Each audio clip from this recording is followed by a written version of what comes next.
안녕하십니까. 조세 전문 변호사 고성치입니다. 세금을 전문으로 하는 변호사입니다. 오늘 제 강의 주제는 돈과 인생 그리고 세금입니다. 돈의 속성에 대해서 말씀해 보고자 합니다. 우리 인생에서 가장 중요한 본능이 있다면은 그거는 돈인 것 같아요. 네. 돈 싫어하는 사람이 과연 누가 있겠냐 이거죠. 많을수록 좋죠. 네. 제가 볼 때는 우리 본능이라는 거는 속일 수 없는 것 같아요. 우리 마음속 깊은 데는 어떤 마그마, 용암처럼 이렇게 들끓고 있는 거를 저는 느낍니다. 그게 본능인 것 같아요. 근데 그 본능의 가장 결집체가 돈이다.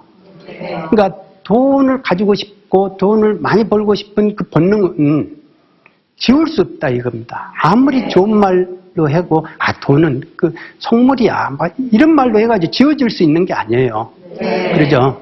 그러니까 자칫하다가 좋은 말 하는 사람들이 그 본능을 숨기고 이렇게 말을 하다가는 위선으로 떨어질 수 있잖아요. 그러니까 본능이다. 본능의 가장 결집체가 돈이다. 그러니까 이 본능을 속일 필요는 없다 이겁니다. 우리가 돈을 많이 가지면 좋죠. 가령 흥부가 돈 타령을 보면 알아요. 막상 돈에 대해서 돈이 뭡니까? 라고 이렇게 물어보면 의외로 대답하기가 힘들어요. 그러니까 절충적으로 필요하기다 이렇게 말하는데, 만일 저한테 물어본다면은 저는 이렇게 말하겠어요. 생살직권을 가진 돈, 부귀공명에 붙은 돈. 판소리 같습니까? 제가 20년 전에 판소리 조금 배웠어요. 배웠는데 우리 선생님이 저보고 그래요. 절대 완창하지 마라. 그리고 술자리에서 상대가 취했을 때만 불러라. 그러니까 흥부가 돈을 못 벌어오잖아요. 그러니까 식솔들이 굶어요. 그러니까 그거를 견디다 못하니까 관아에 가가지고 곡식이라도 꿔보려고 가는데 호방이 그래요. 그러지 말고 권장을 좀 대신 맞으면 30냥 주겠다. 10대. 그러니까 한 대에 3냥씩. 그리고 이제 관아로 이제 매를 맞으러 가잖아요. 그러면 이제 말 타고 가라고 교통비 먼저 줄게. 그래서 그 단량을 받아 들고 저희 집으로 갑니다. 의기양양 해가지고 이제 아내한테 줘요. 보여주니까 아내가 눈이 휘둥그레질 거 아닙니까? 그동안 돈 구경 못 하다가 갑자기 돈을 버니까. 그러면서 흥부가 아내한테 말을 해요. 자네 이 돈의 근본을 아는가? 응? 못난 사람도 잘난 돈, 잘난 사람도 못난 돈. 생살직권을 가진 돈, 부귀공명에 붙은 돈. 이 돈을 눈에 이렇게 보면요, 삼강오륜이 보이는데 눈에서 멀리 떨어지면은 삼강오륜이 끊어지고 돈밖에 안 보인다 이거예요. 그만큼 이 돈의 위력이 세다는 겁니다. 돈이 없으면 이렇게 흥부처럼 권장을 대신 맞아서라도 식솔들을 부양을 해야 되잖아요. 그러니까 일단 돈 없으면 이렇게 힘들어요. 부귀공명, 사람을 죽일 수도 있고 살릴 수도 있고 부귀공명의 매개물이 될 수 있고. 근데 돈 앞에는 또 그런 부정적인 게 있어요. 지금 흥부가가 말해주는 게 그게 돈 앞에는 어떤 가치가 다 무너진다 이거예요. 인간적인 도리. 그게 다 무너지고 돈이 우선이다. 그런 속성을 흥부가가 이렇게 같이 말을 해주고 있어요. 그러니까 이 흥부가 속에는 돈이라는 거, 그게 느껴지잖아요. 네. 저는 제가 조세 전문 변호사가 되기까지는 일정한 훈련 과정이 필요했습니다. 이게 제 고시 경력입니다. 한번 보시면요. 1985년에 사법시험 처음 봐가지고 96년에 사시 1, 2차 동시에 합격했습니다. 그러니까 한 10년 넘게 했죠. 그리고 총무처에다가 사진 붙여가지고 원서 공식적으로 제출하는 거, 그거를 17번 했어요.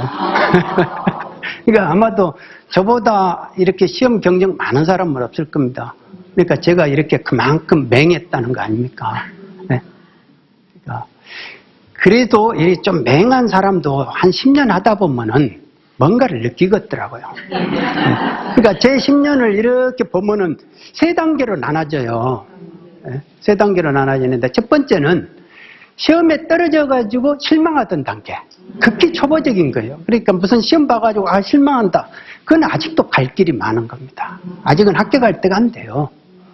그런데 그게 이제 그 단계에서는 남하고 비교를 해요. 남은 합격했는데 나는 이렇게 떨어졌다? 이렇게 비교가 되는 거예요.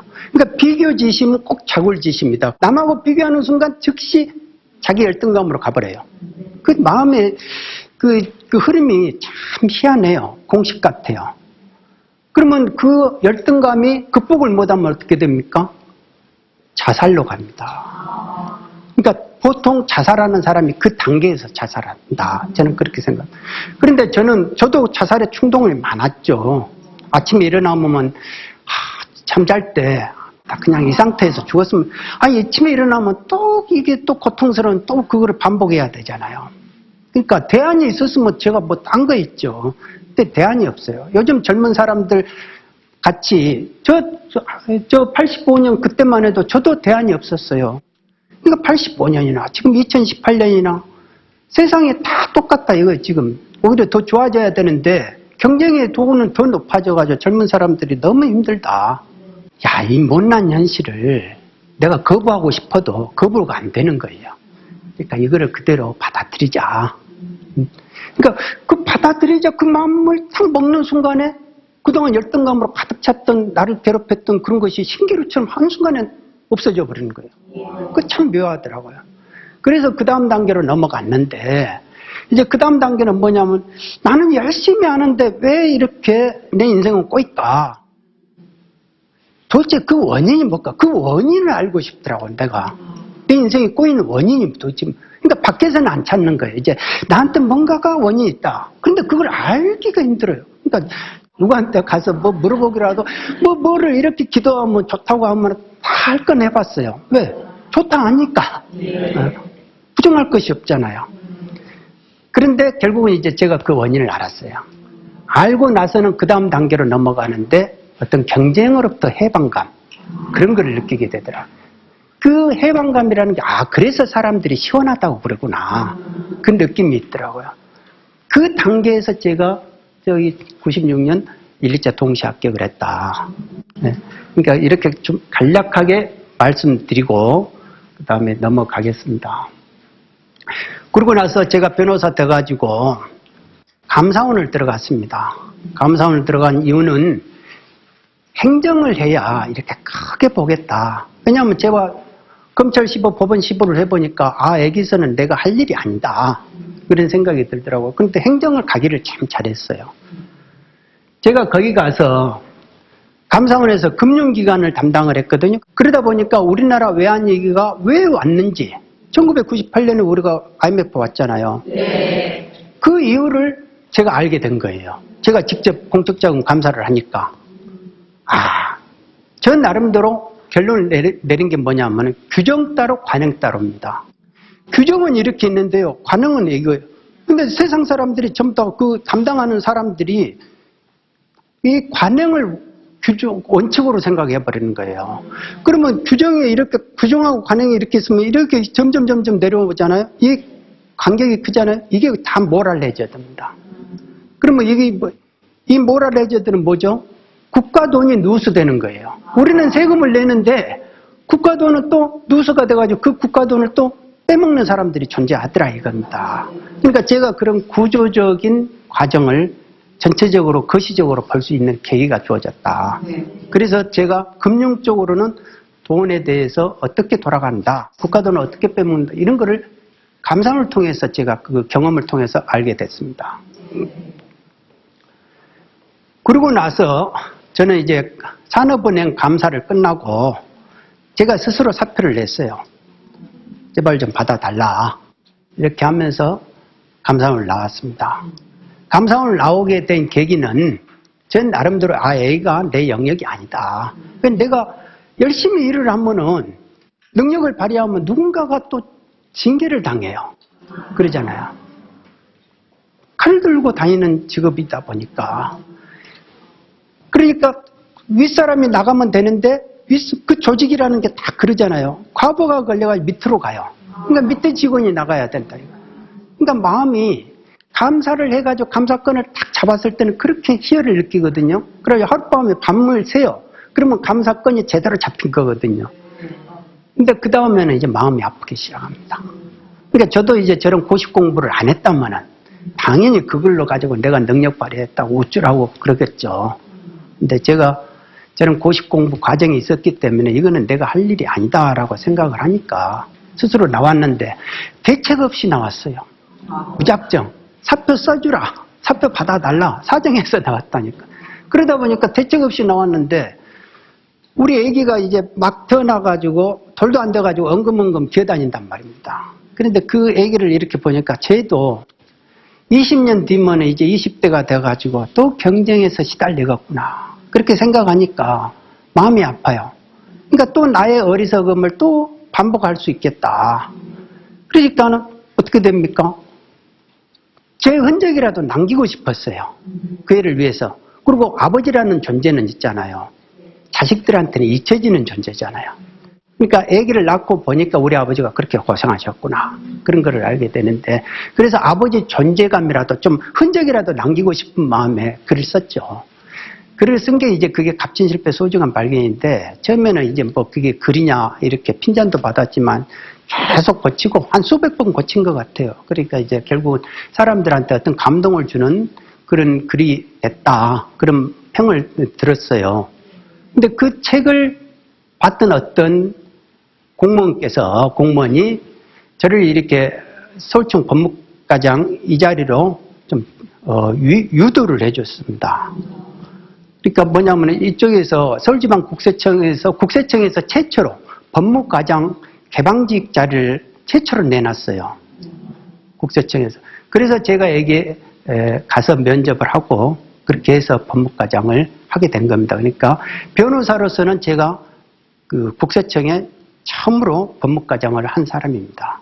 그리고 법무과장만 5년을 한 사람이에요. 그러니까 앞으로는 제 경력 그 이상으로 할 사람이 없어요.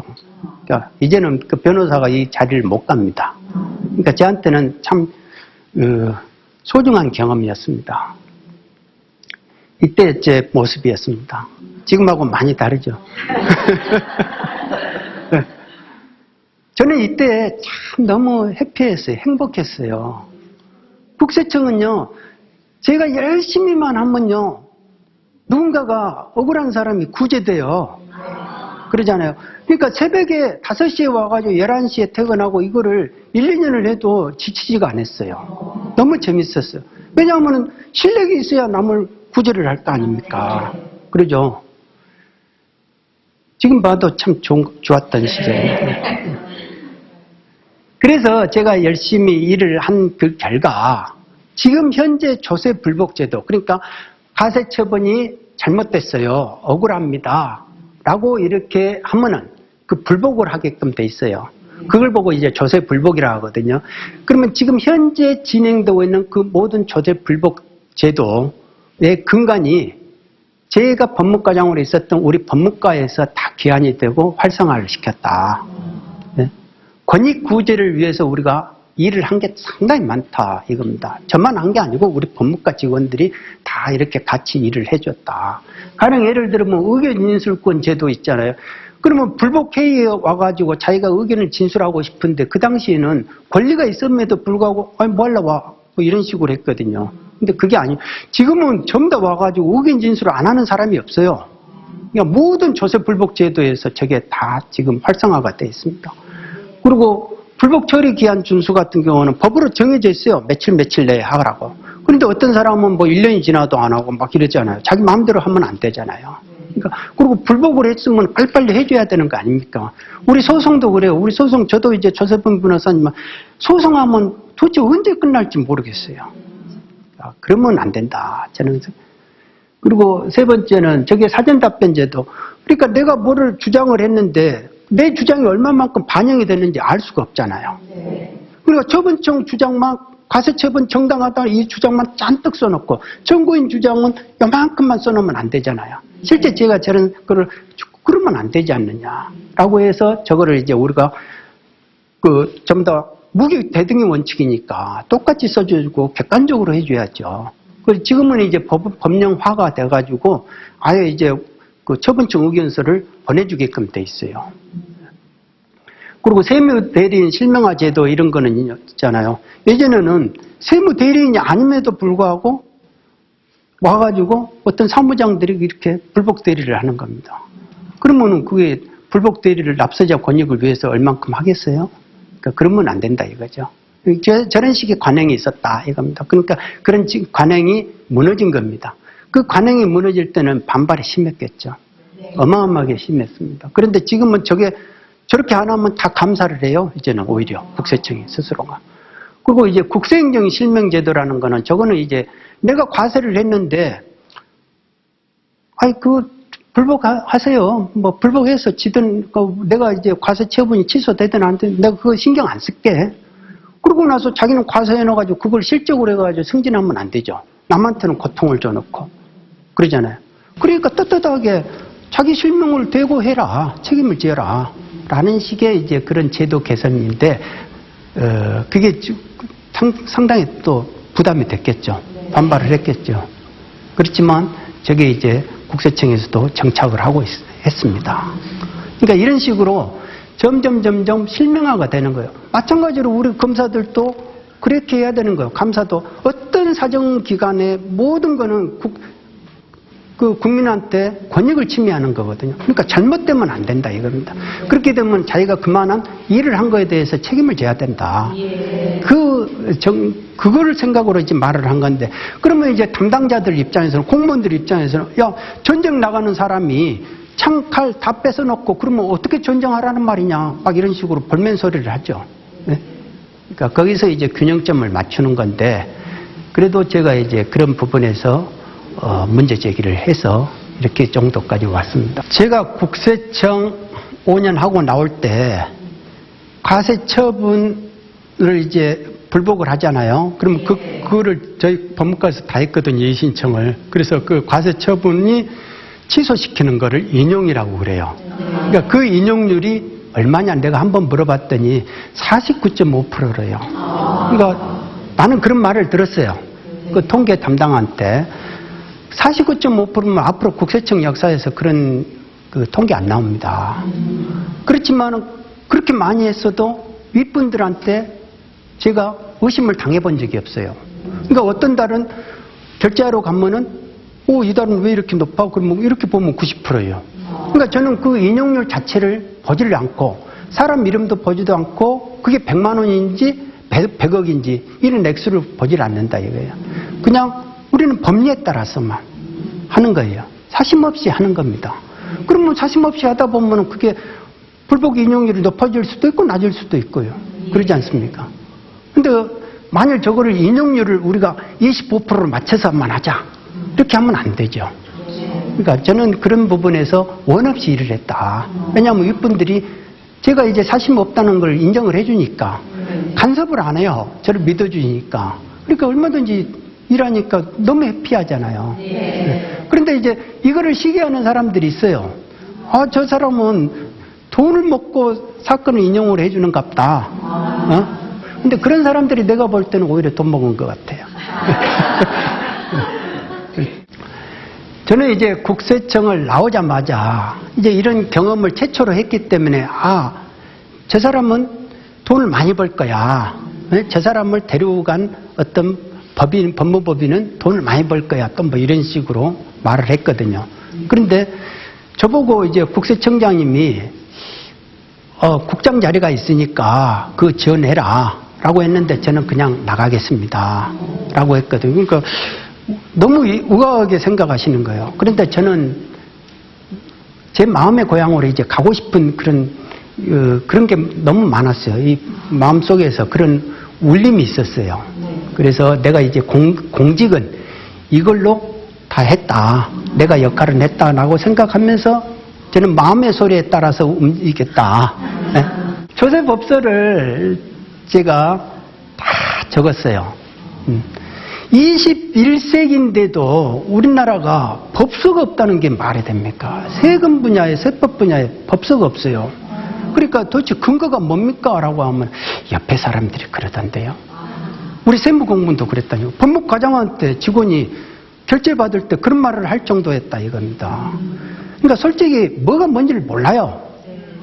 그리고 우리 세무공무원들도 그러잖아요. 세법이 너무 많아요. 너무 다양하고 그러지 않습니까?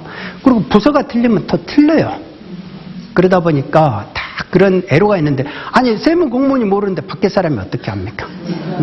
그러지 않습니까? 그래서 이거는 내가 해야 될 역할이구나.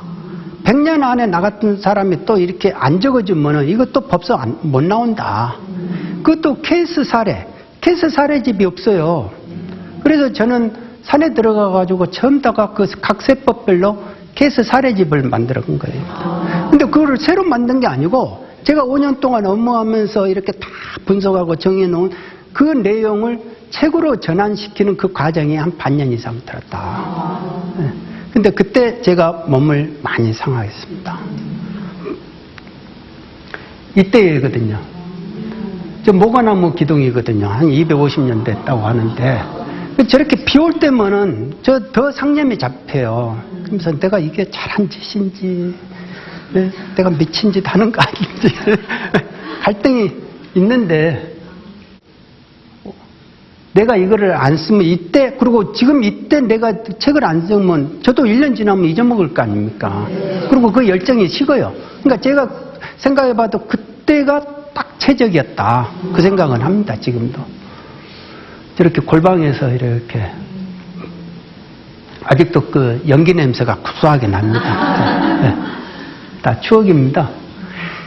그래서 제가 이제 여러분들한테 이렇게 간단하게 세금 상식에 대해서 말씀드릴 것이 있어요. 그러니까 오늘은 첫 시간인데 만일 저에게 시간이 주어진다면 말할 것이 엄청 많아요. 진짜 여러분들이 와 진짜 이런 일이 있나 할 정도로 그런 일도 많은데, 그래도 오늘은 그렇게 쇼킹하게 충격적인 이야기를 하면 안 되니까 간단하게 이렇게 하겠습니다. 세금이라는 게 그래요. 돈이 다 여러분들 돈 좋아하시잖아요. 돈 많이 벌고 싶잖아요. 근데 그렇게 적극적으로 버는 것도 있지만 내 재산을 지키는 것도 버는 거예요. 그렇죠? 그러니까 그게 세금이에요. 세금은 국가가 가지고 가는 거예요. 그렇지 않습니까? 사람들이 그 착각을 해요. 내가 1억을 벌으면 그게 온전히 내 건 줄 알아요. 절대 아닙니다. 세금이 세율에 따라서 만일 38%다, 40%다 그러면 40%, 4천만 원은 국가가 가져가는 거예요. 근데 국가가 가져가는 걸 모르고 1억 원을 내 거니까 내가 너 일부 줄게, 너 일부 줄게 뭐 이렇게 하다 보면 어떻게 됩니까? 며칠 누락하게 되죠. 그러면 어떻게 됩니까? 조세 포탈됐다고 해가지고 국세청 가만히 안 있는 겁니다. 첫째가 명의를 빌려주면 안 돼요. 경제적인 약자가 강자한테 항시 당하는 게 명의 빌려주는 겁니다. 경제적인 강자는 뒤로 빠져 있어야 되니까, 숨어 있어야 되니까 항시 경제적인 약자의 명의를 빌리고 싶어 해요. 거의 태반이 그렇습니다. 그게 왜 그러냐면 세금으로부터 숨어 있고 싶은 거예요. 세금 안 내려고 그러는 겁니다. 근데 경제적인 약자는 괜히 명의 빌려줬다가 죽을 뻔한 일들이 많아요. 실제 있는 건데 바지 사장이라는 말 들어보셨죠? 바지 사장이라는 건 명의만 사장이라는 거예요. 근데 그런 사람들은 3개월이 아니면 6개월 그 정도밖에 안 써요. 왜? 또 다른 사람으로 바꿔야 되니까. 그러면은 3개월이면 6개월 이렇게 이용하고 나서 중국에서 사람이 와. 그러니까 그동안 고생했으니까 따라가서 중국에서 일주일 관광하고 들어와. 그러면 아유 고맙습니다 사장님 이렇게 하면서 갈 거 아니에요. 근데 중국에서 온 사람은 중국의 범죄 조직한테 넘겨요. 죽여달라고. 근데 그게 돈 100만 원밖에 안 되더라니까요. 왜? 내 돈이 걸려 있으니까. 그러니까 저 사람을 없애버리면은 흔적이 안 남잖아요. 나는 숨어 있잖아요. 이게 돈이에요. 그러니까 생살직권을 가진 돈이라 했잖아요, 분명히. 그러죠? 사람을 죽일 수 있고 살릴 수도 있고. 그러니까 마음을 어떻게 쓰느냐에 따라서 죽여버릴 수도 있다 이겁니다.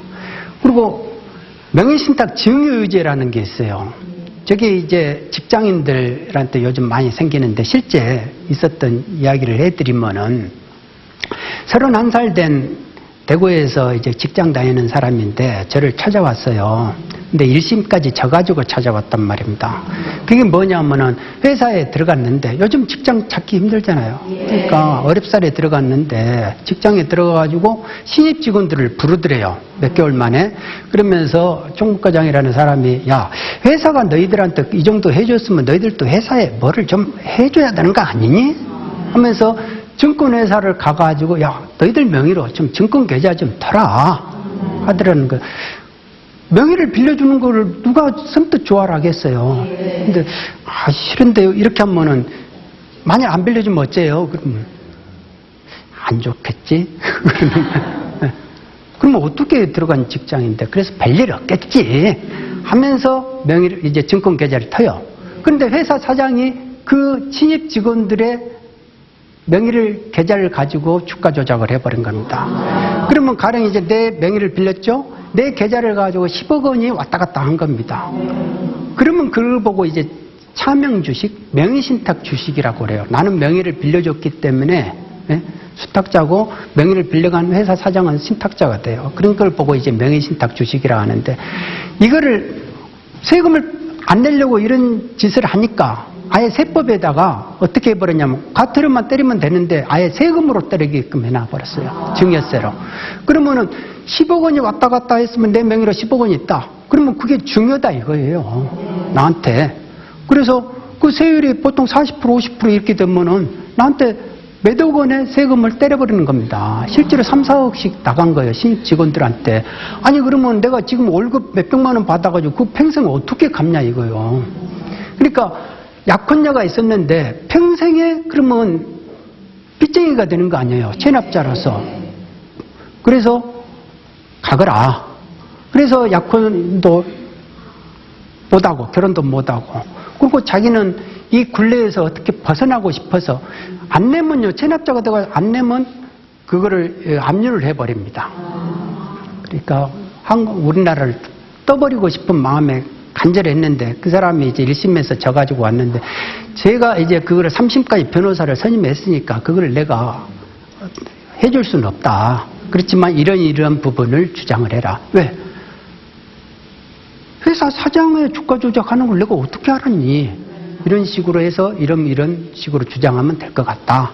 해서 나중에 이제 물론 그 변호사가 잘했겠지만은 2심에서 이겼다고 전화 왔고 또 3심에서 이제 자기가 이겼다, 구제됐다. 해서 이제 큰 선물까지 가져와가지고 토끼 용궁 갔다 와고 그랬다 하더라고요. 그러니까 앞으로는 명의 안 빌려줄 거지? 그러니까 절대 안 빌려줄 겁니다. 그러더라고요.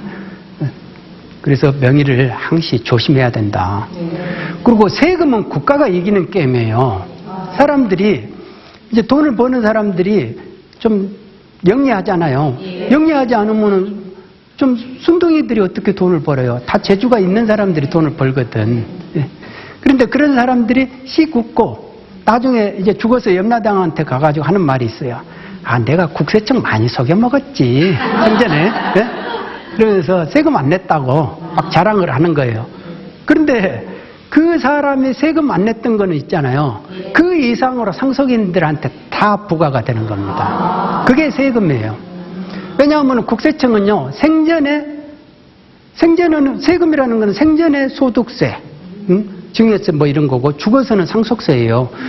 국세청은 죽음의 길목에서 기다리고 있어요.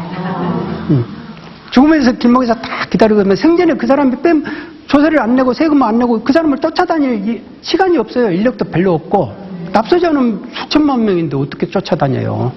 그런데 죽음의 길목에서 다 기다리고 있으면은 생전에 세금 안 낸 만큼 재산이 더 불어날 거 아닙니까? 상속세는요, 그 중에 절반 떼가버려요. 정식으로 죽으면요, 모든 재산을 다 확인해버립니다. 계좌까지 다 열어가지고 다 추적해버려요. 그리고 그러면은 아버지가 어디다 썼는지 상속인들이 알 수 없잖아요. 그러면 그런 것까지 상속 재산에다 다 넣어가지고 오히려 더 가산세까지 들어가요. 그러니까 국가가 더 가지고 가는 거예요. 원래보다. 그러니까 자기가 안 낸 것보다 더 많이 가지고 간다. 국가 입장에서는 이익이잖아요. 어떻게 보면 제가 국가라면은 죽어라 기다리고 그렇게 할지도 모르죠. 우스갯소리지만. 그러니까 이런 카지노 들어가가지고 카지노가 이기지 자기가 이기냐 이거예요. 사람은 착각한다 이겁니다. 그러니까 세금은 국가가 이기는 거다. 그러니까 절세를 물어보면은 생전에 그냥 그때 제때 제대로 신고하는 게 좋습니다 라고 하면은 저한테 핀잔을 줘요. 그게 무슨 절세 이러냐고. 맞죠? 제가 하는 말이 맞아요. 그러니까 멀리 못 보는 겁니다. 소탐대시라는 사람들이 너무 많아요. 그리고 세무공무원 말도 검증을 좀 해봐야 됩니다. 왜냐하면 우리가 자꾸 애기저기 이제 뭐 요즘은 막 무료 상담들이 많으니까 거기 가가지고 지식을 얻어가지고 축적을 해가지고 와가지고 세무공무원한테 와가지고 빡닥달을 해가지고 신고를 한단 말입니다. 귀찮게 해가지고. 그러면 세무공무원 입장에서도 그러잖아요. 내일이 아니잖아요. 그런데 그 사실관계를 특정하는 거는 진짜 시간이 걸리는 거예요. 근데 그 순간 와가지고 10분이라도 30분 상담하는데 어떻게 그걸 해주냐 이거요. 내일처럼. 그게 바쁘잖아요. 세무공무원은 진짜 바쁜 사람들이에요. 그리고 또 설령 내일처럼 한다 해도 실력들이 다 틀려요. 1년짜리 경력이 있고 20년짜리 경력이 있고 25년 경력이 있잖아요. 그러니까 경력이 다 틀리다. 그러니까 나는 나중에 이제 가산세 맞는 경우들이 많아요. 1, 2억씩 가산세 맞는 경우도 있어요. 그러면 세무공무원 말 듣고 내가 했는데 왜 그렇습니까? 라고 하는데 판례는 뭐라고 그러냐면은 법령의 부지는 용서 못한다. 신고는 너가 알아서 해야지. 그리고 세무공무원 입장에서는 그냥 상담만 해준 거예요. 공적인 견해를 국세청 입장에서 공식적인 견해를 표명해 준 사람이 아니다고요. 기관이 하는 게 아니죠. 저는 제가 이렇게 지난 세월을 이렇게 보니까 돈에 관련된 일만 한 20년 했잖아요. 그러니까 보니까 규제에서 획 하나 빼는 과정이었구나 라는 생각이 들어요. 그러지 않습니까? 규제에서 획 하나 빼면 어떻게 됩니까? 구제잖아요. 네. 근데 규제는 누구나가 안 가르쳐줘도 본능적으로 잘해요. 근데 획 하나 빼는 거는 쉽지가 않더라. 그러니까 사람이 규제가 좋지 구제가 좋습니까? 왜? 규제는 사람이 아쉬워해요. 근데 구제는 현실적으로 그게 너무 힘들어요. 매달려 버리면 어떻게 됩니까? 구제해준다면서 막 이런 식으로 오히려 이제 무료로 하면은요 그거를 권리로 생각하는 사람들이 너무 많아요. 그러니까 현실적으로 남을 위한다는 것이요 진짜 어려운 겁니다. 예, 그래도 마음이라도 그렇게 냈다는 그 자체가 제가 볼 때는 참 아름다운 것 같아요. 마음이라도 내봤다는 그 자체가. 구제 마인드가 참 중요합니다. 예를 들어보면은 제가 법무과장 시절에 문 밖을 나가다가 우연히 할머니라고 부딪혔어요. 그 할머니는 다리를 쩔룩쩔룩 하면서 오시더라고요. 그래서 그 사연을 들어보니까 할아버지가 돌아가셨는데 집을 팔았대요. 그러면 그 양도소득세를 내야 되잖아요. 근데 그거를 체납하고 돌아가셨어요. 그러면 이분 입장에서는 상속 포기를 해버리면 되는데 그런 거를 모르잖아요. 그러니까 상속 채무가 승계가 돼가지고 체납자가 된 거예요, 할머니가. 근데 할머니한테는 손녀가 한 달에 5만 원씩 해줘요. 용돈을 줘요. 그게 모은 게 300만 원입니다. 그러니까 예금에 300만 원이 있는데 어떻게 됩니까? 체납자잖아요. 그러니까 국세청이 사후관리를 하다가 재산이 있네 하면서 압류를 해버린 거예요. 그러니까 이 할머니가 오셔가지고 하는 말이 나 이 돈 없으면은 나 굶어 죽어 이렇게 말씀하는 거예요. 그러면 세무서 직원 입장에서는 법대로 한 거예요. 왜? 체납자니까. 그런데 그 당시만 해도 그래도 저희 법무과가 구제 역할을 했다고 이제 소문이 나서 그런지 법무과 한번 가보시라고. 그러면 뭔가가 길이 있을 것이다. 그래서 와가지고 우리가 가장 실력 있고 구제 마인드 있는 사람을 불러가지고 답을 한번 우리가 이 사건을 보자 했더니 불과 30분 만에 답을 가져와요. 왜? 개정 후에 법을 적용을 하면 그거를 압류하는 게 맞는데 개정 전, 그러니까 양도 당시에 법을 적용을 해야 하거든요. 그때 당시에는 양도 당시, 그러면 결손 처분을 했는데, 재산이 없으니까 일단 결손 처분을 했는데, 그 당시에 존재했던 재산만 압류가 가능해요. 근데 이거는 그 당시 존재했던 재산이고 새로운 재산이잖아요. 그러니까 압류하면 안 되는 거죠. 그러니까 구제 마인드만 있으면 부모는 내일처럼만 생각하면 어떻게 됩니까? 답이 나온다 이겁니다. 그렇죠? 그리고 또 구제를 하려면 이렇게 실력이 있어야 된다. 법률 마인드가 있어야 된다. 그래서 이런 게 구제 마인드가 상당히 중요하다. 저는 그러니까 이렇게 복을 쌓는 복전이라고 나는 생각을 해요. 이 구제 속에. 저는 보이지 않는 세계가 상 크다고 이렇게 생각을 합니다. 가령 저한테는 그런 사건들이 있었어요. 제가 시험에서 이제 떨어져가지고 군대를 가게 됐는데, 바로 그때 시험이 뭐였냐면은, 우리가 사회를 보잖아요. 그럼 마지막 날이에요.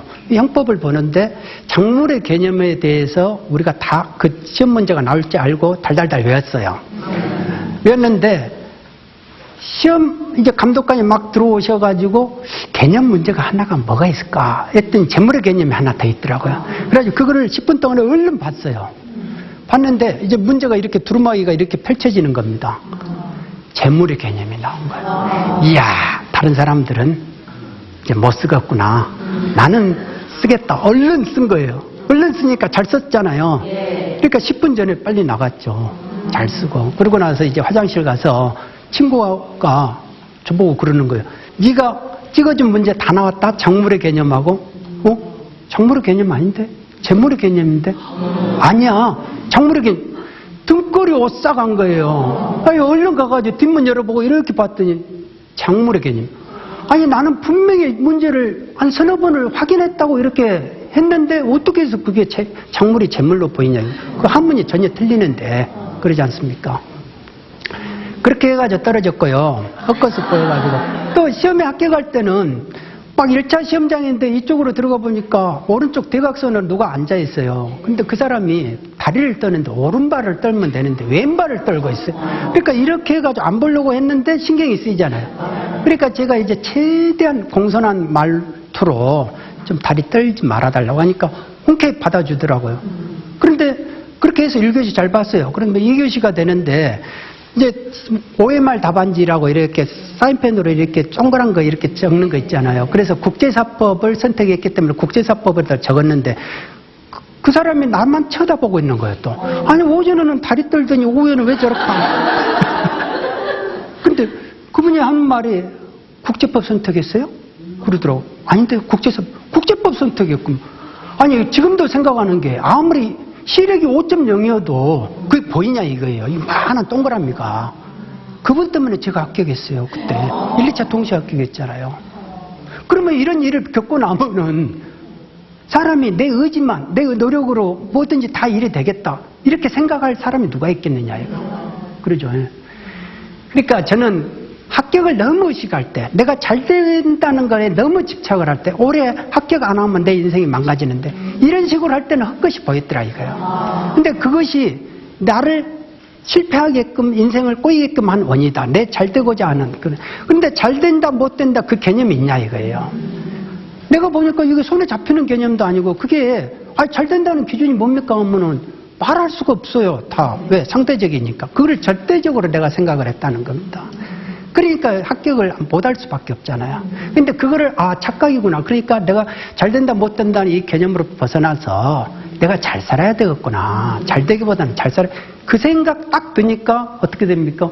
어떤 계기를 통해 가지고 막 대성통곡을 할 정도로 눈물을 한 2시간 이상 흘려본 적도 있어요. 그런데 그렇게 시원하더라고요.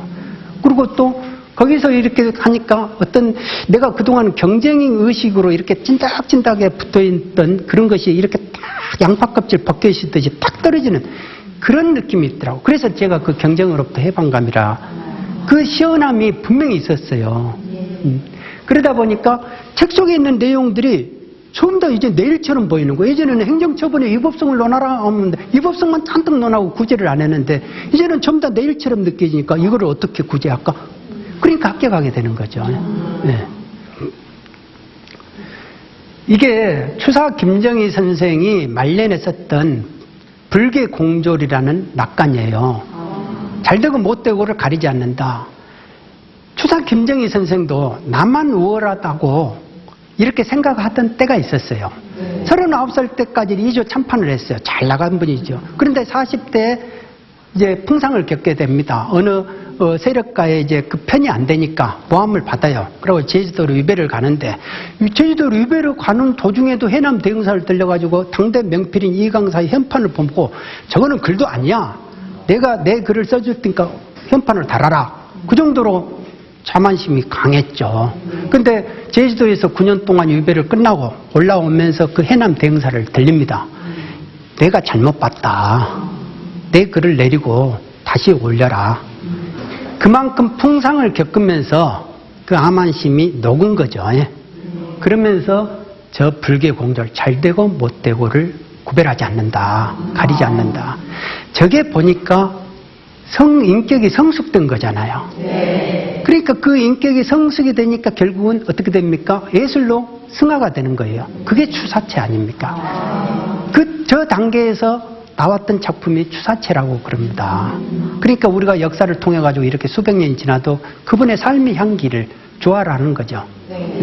근데 나만 우월하다고 이렇게 생각하는 사람들이 너무 많아요. 저도 사법연수원에 들어갔더니 어느 부장판사님이 저보고 하는 말이, 검판사에 임용 안 되면 인생의 실패자야 라고 하더라고요. 저는 그 말을 딱 들으면서 저분 인생을 참 모르는구나, 그렇게 생각을 해요. 그런데 제가 서울청 법무과장을 할 때 그분이 변호사가 돼가지고 저랑 식사를 하면서 그분이 하는 말이 있었어요. 인생이 뭐가 뭔지 모르겠어? 그러잖아요. 잘 된다는 그런 그 자체가 집착을 하고 있다는 거, 그게 본능이잖아요.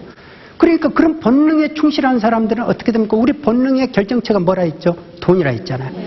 결국 그 사람들은 돈의 기길이 되는 거예요. 돈을 그렇게 또 좋아하게 됩니다. 그러니까 그런 사람들이 어떻게 됩니까? 사회 지도자라고 존재하면 이 나라가 이렇게 힘들어지는 거 아니에요. 그렇죠? 그래서 저는 항상 말을 하는 게, 공직자는 사심이 없어야 된다. 특히 국민들한테 거짓말하면 안 된다. 바로 그거예요. 그게 구제 마인드가 있어야만이 그게 가능하다 이겁니다. 저는 제가 그래서 값진 실패 왜 소중한 발견이라고 했냐. 저는 내 인생이 왜 이렇게 꼬일까 막 그랬는데 어느 순간에 이게 어차피 인생이라는 게 다 희노애락이잖아요. 생로병사의 과정에서 내가 겪어야 될 일들을 이 젊었을 때, 그것도 힘 있을 때 이렇게 겪는구나. 그래서 너무 내가 해피하구나. 그래서 값진 실패 소중한 발견이라고 한 겁니다. 이해가 되시죠? 그러니까 대부분의 사람들이 돈으로서 어떤 보상을 받으려고 그래요. 돈으로서 내가 돈을 모으는 거는 있잖아요. 내 자존감을 보상받으려고 하는 거예요. 남으로부터 대우받으려고 한다니까요. 근데 돈을 아무리 모아도 쓰지 않으면 내 돈이 아니에요. 그러죠? 죽을 때 가지고 간 사람 봤습니까? 돈 없어요. 그런데도 모아요. 왜? 본능이니까. 본능에 너무 집착을 하잖아요. 아버지가 돈을 허접하게 벌면은요, 그걸 본 자식들이 그 방법을 제일 먼저 누구한테 썼느냐 하면 자기 부모하고 형제한테 제일 먼저 쓴다 이겁니다. 우리 이게 국세청 세무공무원들이라면 이 말의 의미를 잘 알아요. 워낙 그런 일들을 많이 보니까. 그러니까 본인은 돈도 쓰지 못하고 돈을 모으는데 다 흔적이 있잖아요. 흔적은 자기가 죽을 때 다 가져가요. 그런데 돈은 못 가져가. 그러면 인생이 허망하잖아요. 그런데 그 고통이라든지 이런 거 상속 싸우고 이런 거는 다 물려주고 간단 말입니다. 그러니까 사람은 죽으면 두 부류가 있대요. 하나는 저 XX 잘 죽었어. 하나는 저 사람 참 애석해. 두 부류가 있대요. 그러면 어떤 부류에 해당되겠습니까? 삶의 향기로 승화시킨 추사 김정희 선생님 같은 분한테 어떻게 우리가 말하겠어요? 참 잘 살았다고 이렇게 말씀할 거 아닙니까? 바로 이게 인생이더라 이거예요. 돈으로 인생을 살 수 없다. 그러죠? 명예를 살 수 없어요. 그래서 명예는 사람들이 인정을 해줘야 되는 겁니다. 그러죠? 돈을 모으는 거는 본능이에요. 쓰는 거는 예술입니다. 근데 예술은 훈련을 받아야 되죠. 그것도 젊었을 때 훈련받아야 돼요. 말년에 훈련받아가지고 어떻게 예술을 구현합니까? 돈을 쓰는 것도 그러면 예술이에요. 그럼 어떻게 해야 됩니까? 젊었을 때부터 쓰는 훈련을 해야 되죠. 그러면 돈이 없는데 어디다 쓴다고 그러냐라고 말하잖아요. 아니죠. 돈 10,000원이 있어도 쓸 수 있어요. 내가 마음이거든.